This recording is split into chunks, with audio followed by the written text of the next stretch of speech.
meditation on the larger Catechism will focus this morning on question number 136, which reads as follows. What are the sins forbidden in the sixth commandment? The answer is that the sins forbidden in the sixth commandment are all taking away of the life of ourselves or of others, except in the case of public justice, lawful war or necessary defense, the neglecting or withdrawing the lawful and necessary means of preservation of life, sinful anger, hatred, envy, desire of revenge, all excessive passions, distracting cares, immoderate use of meat, drink, labor, and recreations, provoking words, oppression, quarreling, striking, wounding, and whatsoever else tends to the destruction of the life of any. The answer of the Catechism at this point with regard to the command, thou shalt not commit murder, in some ways is the exact opposite of what we read a couple of weeks ago about what our duties are. We are not to take away anyone's life unjustly.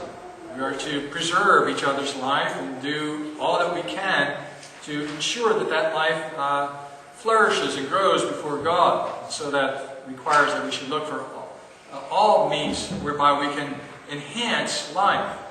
The Catechism recognizes then that there is a place for the development of science and medicine, safety regulations and so forth, to try to preserve human life, to protect people and make sure that they are safe and secure. At the same time, the Catechism does indicate that there are occasions when it is necessary to take life away. First would be in the area of public justice, when the magistrate or the state has a responsibility to defend the population from violent offenders. The state is given the sword, as the Apostle Paul tells us in Romans 13, and therefore has authority to take life, to execute the criminal. So capital punishment is not inconsistent with the words of Jesus Christ. It rather is a faithful understanding of this command to preserve life.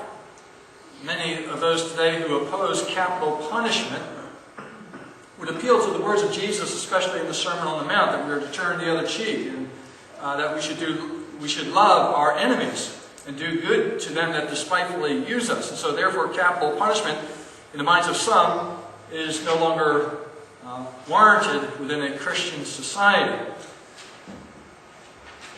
In so doing, they set the New Testament against the Old Testament. They set Jesus against Moses. They find a contrast there, and they elevate the words of Jesus out of their context, the broader context. In that very Sermon on the Mount, Jesus made the point that he did not come to abolish the law, but to fulfill it, to explain it and apply it in its fullest measure. And so Jesus in that sermon was counteracting false teaching with regard to a variety of things, including the command, thou shalt not commit murder. He showed how it applies to our emotions, our feelings, our thoughts. All these things are, and how we ought to be ready to endure personal offenses. That's a different matter with regard to acts of capital crimes like murder. From the very earliest times, God, at the time of Noah, gave the state authority to take away human life when life has been unjustly taken. So capital punishment is consistent within a Christian worldview. It is necessary for the defense of those who are innocent.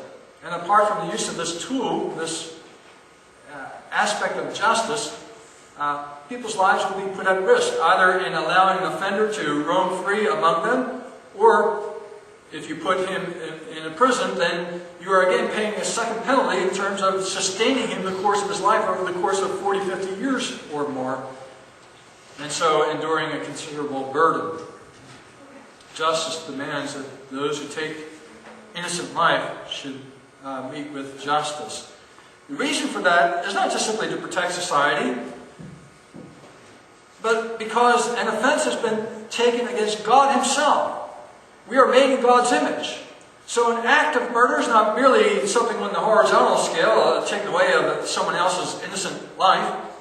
We might explain that away on humanistic terms and say, well, that was a weak person, and so therefore he should have died, or he exposed himself in an unnecessary way. Or we might say, well, we can improve this fellow who committed the crime and develop a greater sense of good behavior within him over time, so adopt a humanistic approach.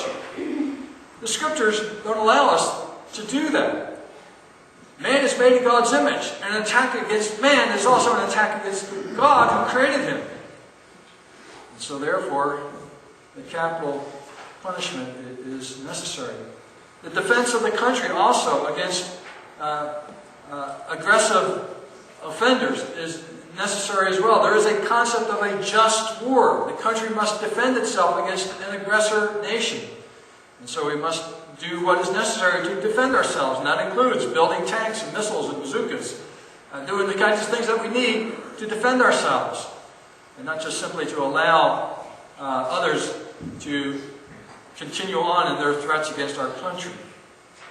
So these are some of the areas of application for this commandment. Perhaps one most important one for today is the defense of the innocent, of the unborn, and the need to defend life in all of its forms, from the earliest moments of conception to the very end of life. All life is sacred before God. It is created in His image, and we should do all that we can to defend that life.